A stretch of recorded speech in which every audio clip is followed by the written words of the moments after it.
নামাজে একই রাকাতে সূরা ফাতিহা পড়ার পর 3 বার সূরা ইখলাস পড়া যাবে কিনা? খুবই দরকারি একটা প্রশ্ন।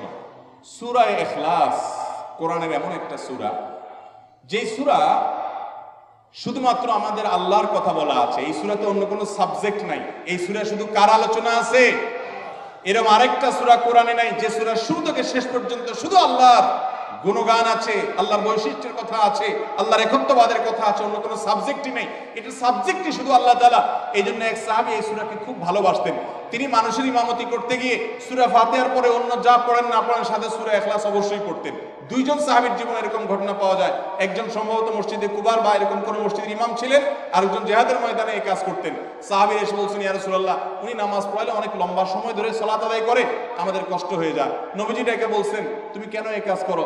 বললেন, ইয়া রাসূলুল্লাহ, সূরা ইখলাস, এখানে আমাদের রবের কথা বলা হয়েছে, আমার রবের পরিচয়ের উল্লেখ দেওয়া হয়েছে।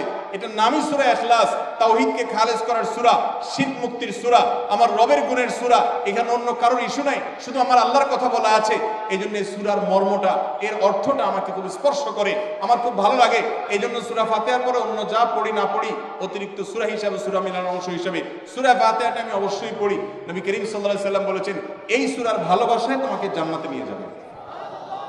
এই জন্য ভাই দেখবেন, সকাল সন্ধ্যায় সূরা ইখলাস, সূরা ফালাক, সূরা নাস 3 বার, সকাল সন্ধ্যার পাশাপাশি 5 ওয়াক্ত সালাতের পরে একবার, রাতের শোয়ার সময় আবার 3 বার, মানে সূরা ইখলাস এতবার পড়ার আল্লাহ তাআলা ওজিফা করে দিয়েছেন। আমরাও সূরা ফাতিহা সবচেয়ে বেশি পছন্দ করি। এই মজলিসে যত লোক আছেন, আমার বিশ্বাস বেশিরভাগ মানুষ সূরা ইখলাসকে মহব্বত করেন, তবে সেটা ওই সাহাবীর মহব্বত করে না, নামাজ শর্ট করার জন্য। ঠিক না? অনেকে আছে দেখা যায় সূরা ইখলাস ছাড়া কিছু পড়ে না, কারণ কি? আয়তনে নামাজটা তাড়াতাড়ি শেষ করার জন্য। এইটার কারণে জান্নাতে যাবেন না, আবার খুশি হয়ে যায় না যে আমিও তো বেশি বেশি পড়ি। আপনার নিয়ত যদি হয়, মতলব যদি হয় নামাজ সংক্ষিপ্ত করা, তাহলে হবে না। এই জন্য ভাইরা আমার, সূরা ইখলাসটা নামাজের মধ্যে কেউ যদি পড়েন, বিভিন্ন রাকাতে সূরার মর্ম উপলব্ধি করে তিনি ইনশাআল্লাহ সওয়াব পাবেন। এই সূরার তাফসীর জানবেন। একদিন ইনশাআল্লাহ কোন একটা প্রোগ্রামে কোন আলেম থেকে সূরা ইখলাসের তাফসীরের উপরে 1 ঘন্টা আধা ঘন্টা ওয়াজ শুনবেন, খুব গুরুত্বপূর্ণ। সূরা ইখলাস এটা যদি কেউ 3 বার 4 বার 5 বার পড়ে, শুধু সূরা ইখলাস না, অন্য সূরাও, সূরা ফাতিহার পরে আপনি সূরা ইখলাস 3 বার পড়লেন, সূরা ইযা জা 2 বার পড়লেন, অন্য সূরা 3 বার পড়লেন, কোনটা রিপিট করলেন, একই আয়াত বারবার পড়লেন, এটাতে কোনো অসুবিধা হবে না। আপনি বারবার পড়তে পারেন, কোনো অসুবিধা হবে না ইনশাআল্লাহ। তবে লক্ষ্য রাখবেন, প্রথম রাকাতের চাইতে দ্বিতীয় রাকাতটা তুলনামূলক একটু ছোট হবে।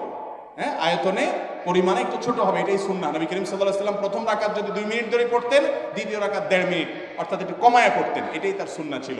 বাস এরপর আপনি এবার সূরা ফাতিহার পরে এক সূরা বারবার পড়েন, হ্যাঁ, কয়েক সূরা বারবার পড়েন, বা অন্য একটা সূরা পড়ে আরেকটা সূরা বারবার পড়েন। সূরার মহব্বতের কারণে, মর্মের কারণে, একই আয়াত জাহান্নামের কথা আছে, জান্নাতের কথা আছে, আল্লাহর কথা আছে, সেজন্য আপনি বারবার পড়েন, কোনো অসুবিধা নাই ইনশাআল্লাহ।